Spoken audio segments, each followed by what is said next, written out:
Hi, I'm Todd Piggott, managing member of the Zinc Income Fund. One of the first lessons every disciplined private lender learns is not all collateral is created equal.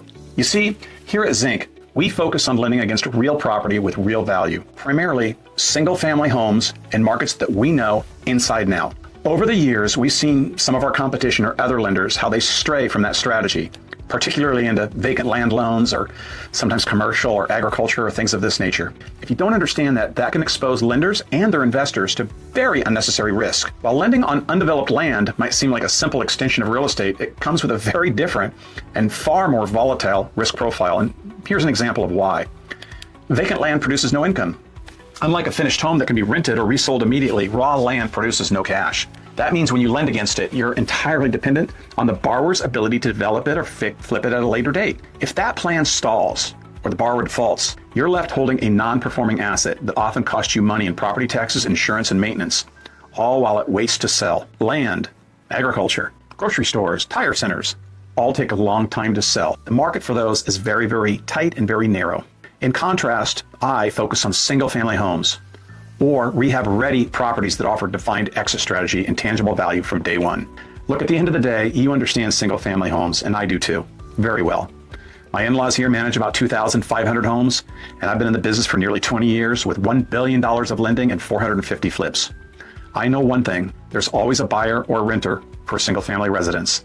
I'm not quite sure what I would do with raw land or a grocery store or a tire shop.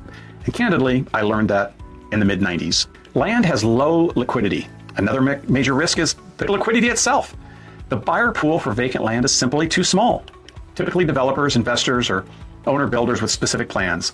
That makes the resale of it just simply too unpredictable for somebody like us. Even in strong markets, land can take several months or even years to develop and resell, tying up investor capital and slowing fund velocity. Homes, on the other hand, have a steady base of demand all the time. There will always be a buyer for an affordable entry-level finished home. At the end of the day, our federal government backs most of those mortgages with 3.5% down. So I can always get rid of a house or I can rent it. By contrast, land values are highly volatile. They're driven by speculation, not use. They fluctuate based on zoning laws, development trends, construction costs, and local demand. A zoning change, environmental issue, or development slowdown can slash land prices by 80%. I saw this back in 06, 07, and 08. I saw it in 95 and 96 as well. Improved real estate, by contrast, retains value because people need houses, especially today. There's such a shortage. It's essential. It's mandatory. It's not speculative. Complex underwriting and unseen risks. Underwriting a land loan is nothing like underwriting a home loan.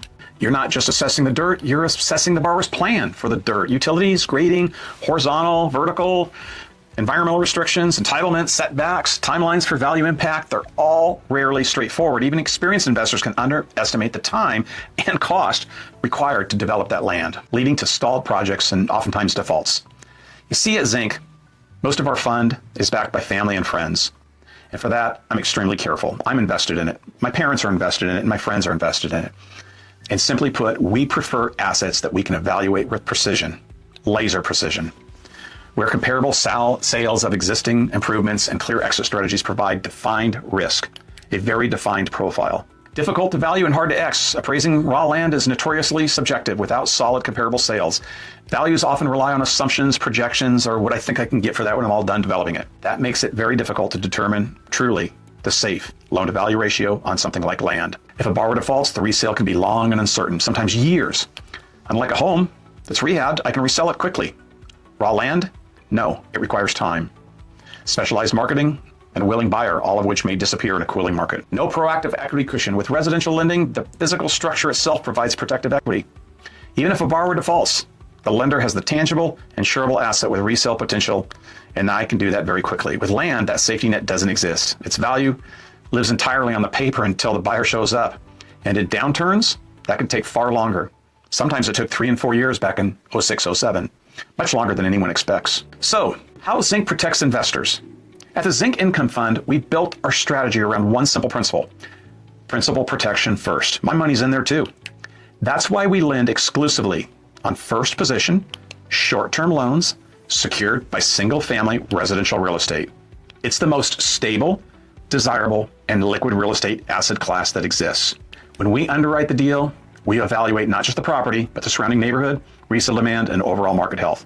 Our borrowers are experienced professionals, real estate investors, working in the same Central California markets we know intimately.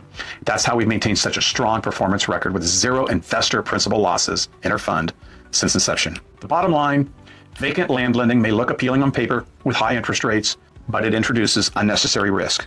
Along the same side as grocery stores, tire stores, dental offices, and agriculture, mountain cabins, all of those represent uncertain timelines and speculative volatility. For investors seeking steady, secured, and predictable returns, the smarter play is lending on real homes and real markets with real neighborhoods, not vacant land or other speculative assets waiting for potential. That's the Zinc philosophy. Discipline, local knowledge, real assets, real protection. I'm Todd Piggott, managing member of the Zinc Income Fund. Thanks for watching today. I'll see you next time.